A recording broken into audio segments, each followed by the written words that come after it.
Welcome to the Living Ageless and Bold podcast. Each episode, I bring you amazing women who inspire, educate, and share their experiences and journeys along the way.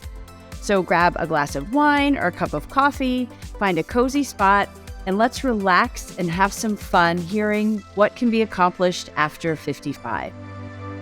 Okay, everyone, we are going to have some fun with this today. Our guest today is Captain Amanda Harrison. She's a pilot. She is an aviator. She's an adventure pilot. She is a cancer survivor, and she's also dyslexic. So we have a lot to talk about how you can be a pilot and dyslexic. Welcome, Amanda. Thank you very much. I'm honored to be here, Christina. Oh, I'm just so excited to talk to you. First of all, women pilots, I don't know, what is the percentage of that? It's not a lot, is it? It's something like 5.7. Right. It goes up and down to about 7% of the whole population, and it's really too low. And so we need a mission to help other women get into piloting. Right, exactly. And tell me what got you into it. My father, actually, he built remote control models. He wasn't a pilot, but he always built the remote control models. And on a weekend, we'd go around picking up the broken bits of the airplane. And then that's what got me involved. And then at the age of 14, I had a flight in an airplane. And the minute the wheels took off, I just thought, wow. And I looked around and it was that freedom. And the only thing I can sort of describe it is if you're an opera singer or you like dancing or you like gardening or horse riding or anything like that, whatever, makes your heart sing and it still does to this day. So did you start when you were 14 flying? No, or was that something you wanted to do? I knew I wanted to do it as soon as I came down. My mum looked at me and went, "Oh no," as if to say, So no, I was going to be a dancer at that point, and I did do dancing, but I thought I have to do it. So I researched it, and I thought I can always be you can do a private pilot's license called a PPL, and I thought, well, that's it. That's what I'll do. That's what I'll aim for when I can get a job, get a car, and then drive to the airport. That's all I'll do. But yeah, so that's what got me started. Wow. And so when you got into, you took your pilot's license, did you know you were dyslexic then? Oh, yes. Yeah. So okay. In school, I was doing really, really badly. And the one day that really pointed it out was when they had spelling tests. You remember spelling tests? You also have to do 20 spellings. And my mum would make me practice these every single night, 3 spelling. I'd write them out. And dyslexics cannot see or hear some words. And I can't see the letter R. And S's are also a bit difficult for me in my brain. So if you close your eyes, you can probably see the letter R or hear it. And it's a different way of your brain working. And I couldn't see this. And there was the sausages that was one of these spellings that was written on a cardboard box in the room, sausage crisp or something like that. And everybody laughed, of course, when that word came up. And I actually couldn't copy it. And to this day, I couldn't tell you how to spell sausages. I just can't see the word. So, and the teacher really had a go at me and said I was lazy and everything. And my mum went, absolutely not. She's not. This is not it. So a long story short, I was tested privately. And I was tested by the Aston University. And she said, I'm just below Mensa, but I'm clearly dyslexic.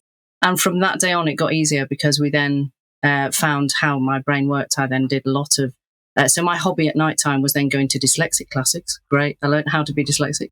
No, but it was brilliant. I then had a couple of teachers that were really, really good. And without their support and help, I wouldn't be here today. And without my mum and dad's support and help. And it's just a different way of learning. In this linear world, everybody thinks you have to learn from A to B, 1 to 10. But that's not the way a lot of people's brain works. It's just that dyslexia shows up as a disability in this world because we're linear in the Western world. Interesting. And I was just talking to somebody else about that, who had a son who's dyslexic. And when we grew up, our age, school was mainstream. There were no special programs. There really wasn't help for kids who, had learning disabilities, had difficulty, with dyslexia, things like that. I think that's changing quite a bit now. For example, her son actually had some programs in his school But for you, you were fortunate that your parents identified something and got you help. But Yes. then how does dyslexia tie into being a pilot? Like, did you have to overcome certain things for that? Yeah, I mean, reading is always still difficult for me. My computer screen looks weird because I have it on a yellow. I have it on the nighttime version, so it helps me with that. The words still move. So even when I'm trying to read manuals, and especially now the manuals are all on computers, so I often print a lot of stuff on it and print it on yellow paper. So yellow makes, for me, the words stop moving. And you can have all different effects on that. They've done it things. And sunglasses are brilliant just for putting sunglasses on. So reading and communication and emailing and all of that stuff, a form to fill in. So yours things were a form. I was laughing with this with Catherine yesterday. I said, so I went and I thought, oh yeah, I'll book a date. Absolutely. And I went to do it first. And then there was a form to fill in. And so you're kind of like, there's a dyslexic, there's a form to fill in. So I have to, I can't just sit down and do it. I had to go away and read the questions and then do it. But it's that kind of thing. But I still did it. It just takes dyslexics longer. We on average between sort of 50 or 100% longer than non-dyslexics would read. However, my brain works in the right-hand side of the brain and works in pictures and images and charts. So actually thinking about the aeroplane, where it's flying, how it's flying, where I am in relation into the world, navigation side of things, and systems of aeroplanes and all that lot is dead easy for me because that's the way my brain works. Wow. So that's how it helps. Are you a pilot as a career? We're going to talk about some fun things that you have done as a pilot, but is that your main career? Yes, absolutely. Yes. So I'm a commercial pilot. I was a commercial pilot until COVID. And then, of course, COVID has changed the world for a lot of people and everything. And the piloting is just starting to come back up and come back into sort of the airline work and that.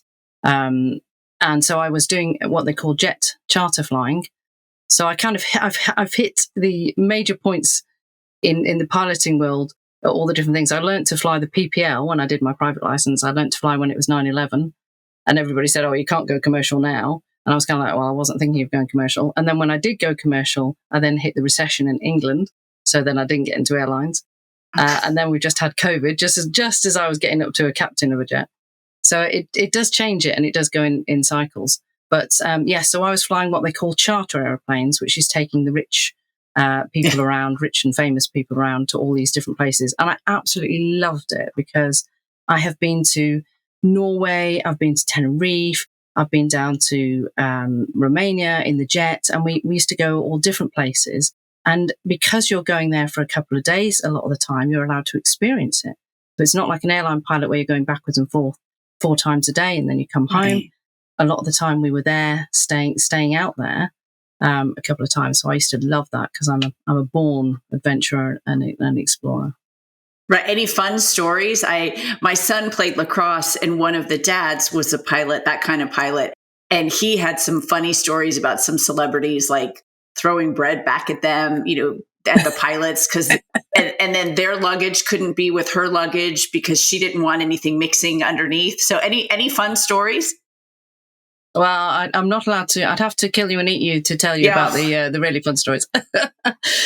One of the most interesting people I flew was people like Kate Moss, who looked, absolutely gorgeous. What time of day we flew her out to do some kind of special catwalk. And then she wanted to come back at 3 o'clock in the morning. And me and the other pilot, were looking sort of like that. And she looked absolutely stunning. And she was really nice. And it's often the people themselves are often really nice. It's often the people surrounding them that are the ones that go, well, no, I want pink water in a yellow glass. Thank you very much. And you're kind of like, I'll just magic that out the sky sort of thing. Right. So yeah, it's it's I've flown some royalty in this country. I've flown the not the most famous royals. I've flown the sort of lesser royals, and again they were absolutely lovely. And the one lady remembered our names because we flew her quite a lot, and she actually remembered our names and was exceedingly nice. So as I say, it's often so fun. The people themselves, the actual celebrity themselves are often very nice. As I say, the people that surround them sort of demand all these things, and yet the celebrity's kind of like, no, I'm actually quite happy with just water. It's funny even booking people for this. You know, I when I deal with people that are, celebrity type, and once I get to them, they're lovely. They're texting me, "Oh my gosh, Christina, I'm so excited." But to get to them, oh, well, yes, we're exactly like you're saying. And it's right. Just if we could just break through the people. So and I don't understand it. Yeah. Very weird. What's the most exotic place you ever took somebody? Ooh, I would say it would have to be Norway for the lights. I know that sounds, but it's somewhere I would never have gone myself because it's so expensive. And they went, and I was really sorry for them, actually. It was just a couple, and they were doing it sort of like as one of their honeymoon things. And we never got to see the Northern Lights because it was cloudy for the whole 4 days we were up there. But it was somewhere where I never would have gone, never would have experienced. The people were amazing because they want you to come back. They want you to have a good time. They want to have more tourists. That's how they earn their living. So it was just this wonderful sort of mix of modern and old tradition. So you'd have all the new sort of places to go to, and then you had old museums that had all the working sledges and things like that. And everything we ate had pine cones in it. And you're kind of like, okay, we're going to have steak with pine cones and sort of that kind of stuff. But actually, it was phenomenally wonderful, the food. And as you can see, I'm a foodie, so everywhere we go, I have to try the local delicacy, And this is it, So the jet world has opened up. That world opened up a huge, really good fun and really stuff that I would never ever have imagined to do. So that was great. Well, and this is a perfect segue. I want to talk about your historic flight that you did. So talk about the history of it, why you wanted to do it, and let's dive into that. Yeah, so it was my dad that, as I said, inspired me to fly, and that first flight at the age of 14. But then I didn't actually learn to fly until I was in my 20s. As I say, I needed the car, needed the job, I needed to learn to fly. And then when I was actually doing the private pilot's license, I started reading all about these amazing people, and I got to fly in this Tiger Moth. I bounded over to this owner, and his aeroplane was there, and I said, "Wow, that's such a beautiful looking aeroplane." And I said, "What is it?" And he very kindly gave me sort of a 10-minute flight. And I came down, I thought, I have to fly one of these. And he said, so there's two things. You have to learn how to start it, because it's a hand-started aeroplane, hand to crank it, and also you've got to read the history of it. And it was the history and the challenge of that aeroplane. So I started reading about all these amazing people like Lady Mildred Bruce, Lady Mary Heath, Sir Alex Henshaw, all these amazing people in between the two wars, so 1920s, 1930s, had done all these truly amazing flights in these tiny little fabric and wood airplanes across the world and over oceans and all kinds of, discovering the world. But they were quite wealthy, Lady, Mary, Sir. And this is what we were chatting about the thing. I mean, they were obviously incredibly nice and the rest of it, but they just say, my chauffeur will just turn up with the oil and the maintenance. And they used to carry things like a tennis racket in their luggage rack, rather than a load of tools to fix the aeroplane. So I just sort of went, okay, well, that's very nice, and I won't worry about that. And then I discovered this person called Amy Johnson.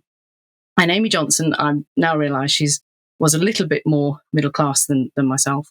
But she was middle class. She wasn't titled. She had to work for a living. She worked as a legal secretary, and she fell in love with flying. And she went, I'm going to be the first woman to fly from the UK to Australia. And she did. And as I say, she had a second-hand aeroplane. She had to get sponsorship. And she had lots and lots of, shall we say, interesting landings on the way. And I fell in love with her. Then I thought, and stupidly, I then thought, oh, well, if she can do it, I can do it. And that was actually her saying. And she used to say, if I can, you can. And I've borrowed that off her, because now I say, if I can, you can. Now, I'm not expecting everybody to fly from the UK to Australia. We don't all have to do that. But certainly it started that spark. And it's taken me, 15 years from that initial reading of the book to actually get my own aeroplane, actually do all the planning, do all the thing, to actually realise a bit of that dream. But it's definitely worth it because it's amazing. And you actually bought a Tiger Moth airplane. Yeah. Yeah. So I bought the Tiger Moth airplane. What year does that come from? So that was in 2015. And then I had to have a lot of work done to it because I'd bought it off a couple of rogues who hadn't done a particularly good job of building it, or I'd done a very bad job of building it. So I had to have quite a lot of work done. So I then had to delay it for a while. And then what happened is I then ended up having breast cancer. And my dad died all within a couple of months. And after that, I just thought, everybody keeps saying how dangerous aeroplanes are and how dangerous these vintage airplanes are. And I thought, well, no, cancer's tried to kill me. So that's when I thought, right, this is it. I have to throw everything at it. And I threw everything at it to do the adventure. And I set off in May 2019 on the same day that Amy Johnson did all those years ago, and thought, right, I'm going to get as far as I do. And here's the interesting thing. In one respect, I failed because I only got to Beirut. But in another respect, I failed. I only got to Beirut. And this is it. When people say, you know, oh, but you didn't get to Australia. And I go, I know. But I from my dream to get in my airplane and then actually doing it and then actually getting to Beirut, you know, it's kind of that I have actually done something, you know, I have actually failed spectacularly. So, because I have no concept of the UK to Australia and where Beirut is. So if you had gone the full extent of it, what were your stops along the way to Beirut, and what did you miss, and why did you not get all the way? So it was about just under a quarter of the way from the UK down to Australia. Okay. And I went through, so I set off from the UK, crossed the channel flew into Germany, then went to Austria, then went to Romania, then went to Turkey, Greece, Cyprus, and then ended up in Lebanon, Beirut, which is in the Mediterranean. It's in that little corner. Israel is probably the country that you guys know most of. It's just above that is Lebanon. It's just above there. Very similar climate and all the rest of it. So yes, and it wasn't one of the places that Amy went to. She went through the top part of all of that country. So she went Syria, Iran, and Iraq. And I'm brave, but I'm not that brave. I wasn't going to do all the war zones. So that's why I ended up at places like Beirut, and I ended up in places like Romania, which again Amy hadn't done. I was trying to emulate her route, which was literally just a straight line across all the countries.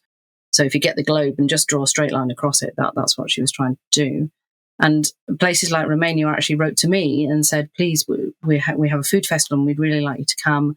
And we do a lot of general flying and we want you to come and do it. And I said, no, I can't possibly do that because there's these mountain ranges and I'd have to fly through them or over them. And they said, oh, no, it's fine. There's a pass that you can fly down. And so we had sort of like quite a few forward and back sort of emails and that.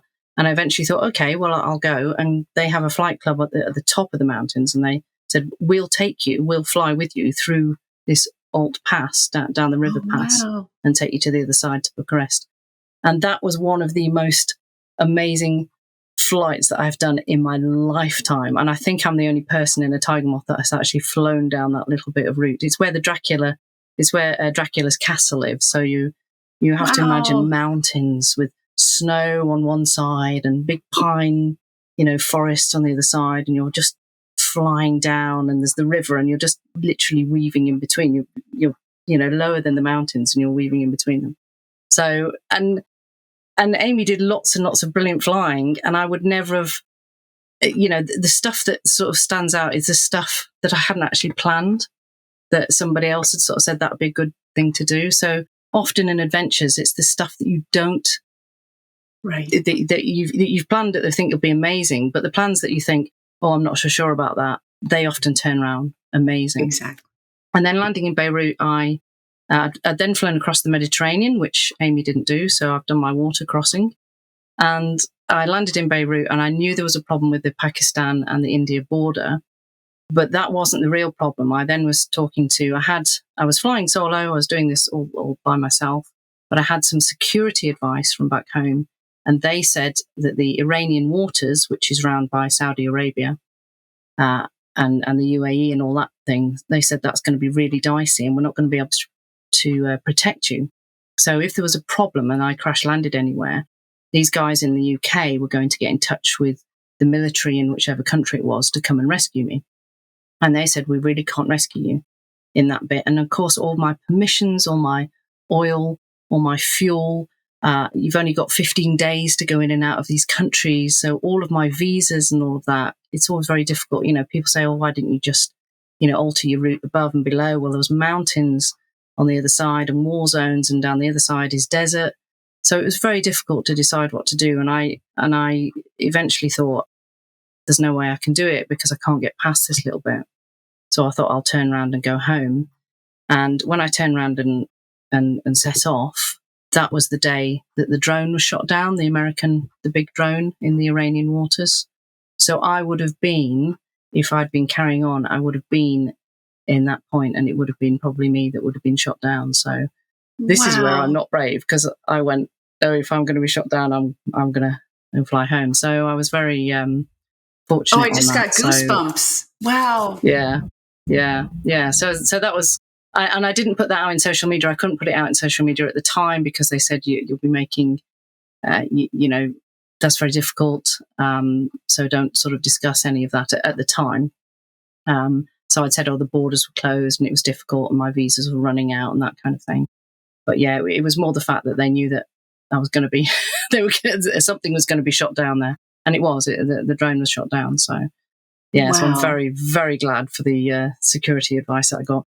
But yeah, so I then, and Beirut was an amazing place. All the people there, they have a what you call a war in living memory. So they've all been through the war. So their wars were in the 1970s. So they live every day in case there's a war, which is Party City. Right. And they know how to really live life. They really value life. They really value what they've got. And it's a very poor country. And yet I was wined and dined, all the time. I was taken care of. I was, thrown open arms and taken around to museums and everything. It was just amazing. The people there, and again, the food was just phenomenal. Well, and to give everybody listening a visual, and they can go to your website and look at it, I just thought of Snoopy and the Red Baron. Did you wear the goggles and the scarf? And I mean, it really is an old time plane. It's not like you were in a private jet, working your way. This was an old. I mean, what year is that airplane? She's so this one is 1942. Yeah. So it was built in 1942. So yeah, she's 81 years old, and you've got the two top biplanes. It won't sound anything for the listeners, but for the YouTube, here's one I prepared earlier. So it's got two wings called a biplane, and it's got a tiny little cockpit, and that's where you sit, and it's open cockpit. Yeah. So you're literally open to the elements, and absolutely, that's why you've got to still wear the goggles. I don't tend to wear the scarf these days because it just wraps around your head. You wear it for sort of like the photos and stick it on a coat hanger. But I wear sort of like a bike snood now. And yes, it's completely open to the elements. You're sort of sat there, as I say, with the big goggles on, and it's just pure flying. There's no autopilot, nothing. I was just going to ask you. It's probably all manual flying. Yep, completely manual flying. And these aeroplanes, because they're old and because they're character aeroplanes, I would say they demand to be flown at all times. So they have a stick in the middle. And you fly it by moving that stick, and they're attached to the wires. So the joke is it's real fly-by-wires. And that's how you move it, because all the big jets are what they call fly-by-wires, which means they go to a computer. But the joke is this one's a real fly-by-wire. And if you take your hands, the problem is you need to take your hands off the stick to be able to have something to eat, or to change the radio frequency, or to turn over a page on the chart, the map. And so every time you do that, the airplane is kind of like, oh, yes, I'm away. And off she goes in a different direction. So, yeah. So you're literally hands-on the entire flight. Wow. Yes. Yeah. So there's, as I say, no autopilot. I mean, the jet, it's normally a lot of autopilot. But one of the things I really liked in the jets was we did a lot of hand flying, but that's just everything. But yeah, so it's literally hand flying all the way.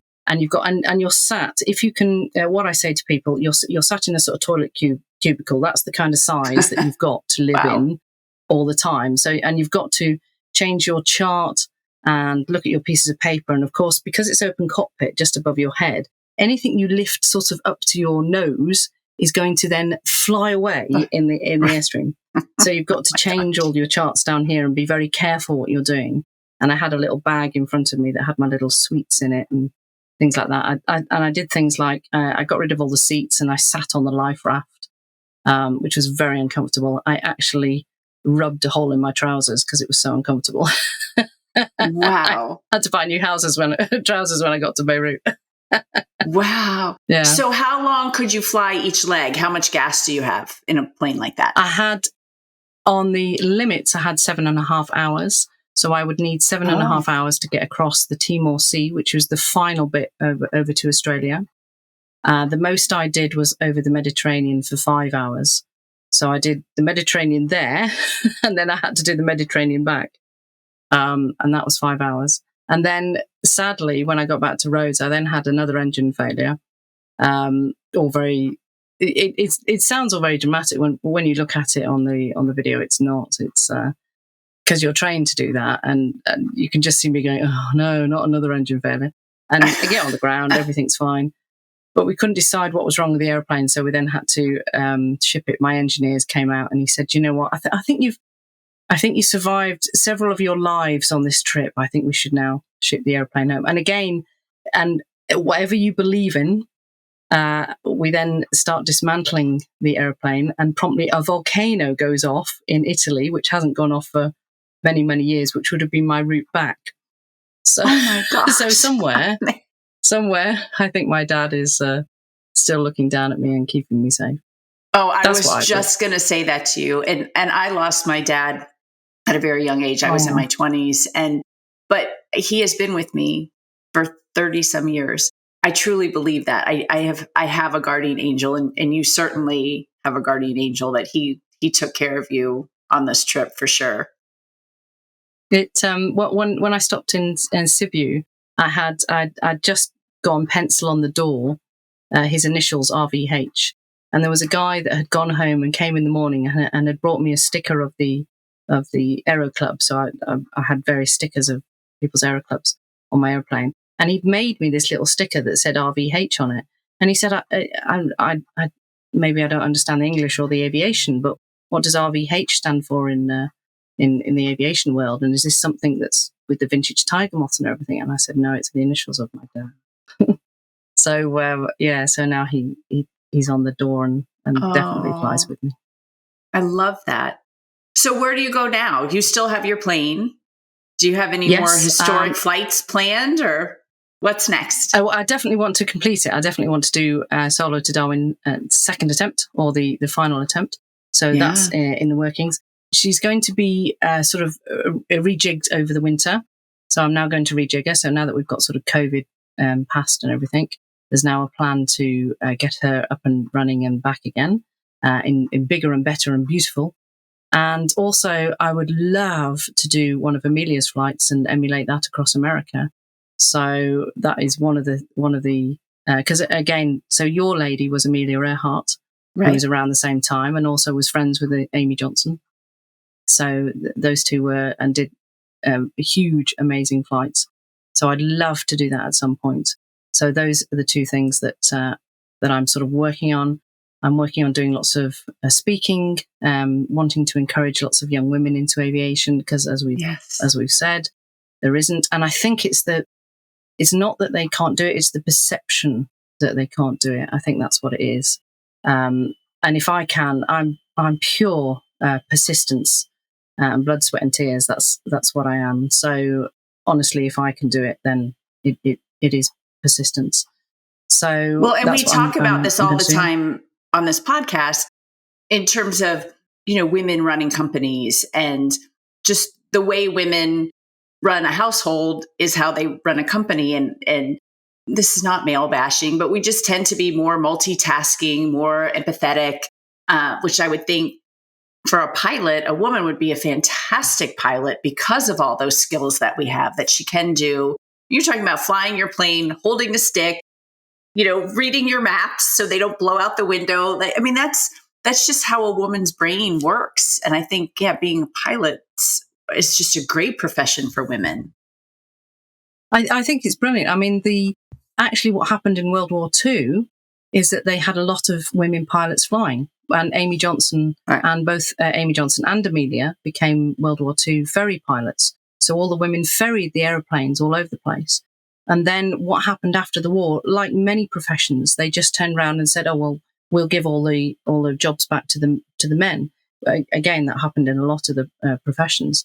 And so it's from World War II that we're still sort of trying to get this back. But actually, like you say, physically and mentally, I think women's brains can add an awful lot. And I think it's that combination, actually, when I was flying commercially, I think it's a good combination because of men and women, because you've got the men that are maybe more technical. I'm being very broad in my sort of sweeping statements, but they like the airplanes. They like all the technical side of things. But like you say, the women are more empathetic, more maybe customer care, that kind of thing, and that's what you're sort of going for in the multitasking side of it. So actually, the combination of men and women working together in aviation is actually really good, and that was proved in the war. That combination of both of them was actually very good. So I think both sides can bring a lot, and I think it's just a shame that we can't encourage more women, as I say, because it's still seen as they can't do it. But yes, absolutely, we have a lot of the skills and the safety statistics is just like in the driving world. Women are always better. They always have less of the big crashes, and it's normally the parking incidents of which I'm guilty of. So yes, I might be too. So I've had my little hiccup, and it was the slowest hiccup on the planet. And this is it. So actually, our safety record, we bring a more that kind of a better perspective on that kind of thing. And this is why, this trip, as I say, everybody thinks I'm the most bravest person on the planet, but actually I'm probably one of the scariest, and I'm probably one of the most safest pilots, because I'm kind of like, no, I didn't fly, I only got to Greece in the time that Amy had actually got to Australia for all different things, because I get up and look at the weather and go, no, that's not suitable, I'm going back to bed. and therefore, so this is why I think it's a good combination of, but we definitely need a few more women, and there's very few vintage women pilots. And again, I think it's that thing that it's not seen as glamorous, or is seen as too much, very difficult in that. And I'd love to encourage some more women into the vintage side of things, because every time I do make a mistake, of course, it's front page news, because there's only a few of us, so we need a few more of us. I think it's the coolest thing ever. And I want everyone to go to your website and just check it out. It's right, amandaharrison.com. Amanda J. Harrison. I had to do Amanda J because there's already Amanda Harrison out there. So, yeah. But go look at the pictures. But if you just type in Amanda Harrison pilot, yeah. Yes. It's just inspiring. And I'm so glad you were here today. We wrap up every episode the same. And I know that you are 50. We do make exceptions for really great people and great stories. And you are so inspiring. And we do have a lot of younger women who listen to the podcast. So I'm really excited. Ladies, go out and explore the possibility of flying. But what has been your greatest accomplishment so far? We usually say since you've turned 50, but you are just 50. So we could say since you've been just 50. In your late 40s. Yeah. late 40s. Definitely the trip. Definitely the culmination of 15 years of having a dream, and then turning that dream into a reality, and then doing it, and then even not getting all the way to Australia, but just doing it, because tons of really good things came out of that. Like you say, inspiring other women, which I never thought I'd do, and inspiring dyslexic kids as well. So I met quite a few dyslexic sort of organisations along the way. And this is it. They were kind of like, wow, if you can do that, then being dyslexic. And I would never change my dyslexia. Dyslexia is brilliant. So I wouldn't change that. Oh, I love that. And where do you see yourself in 10 years?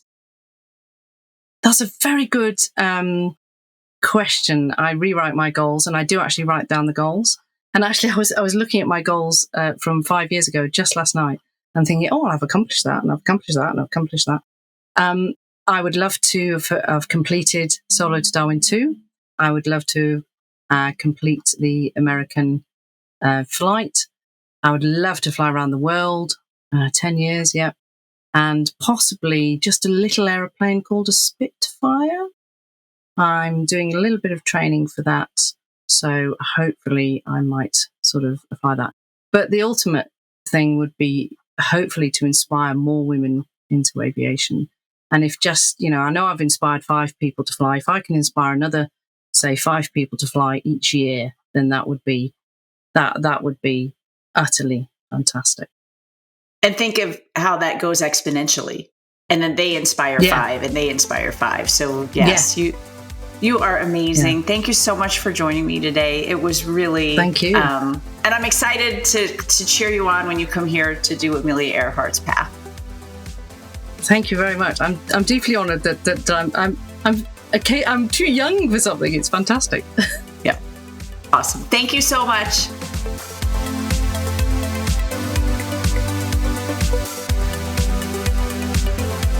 Thank you for listening or for watching this episode of Living Ageless and Bold. If you haven't already, please make sure you hit subscribe. And if you like the episode, I hope that you will give us a great review.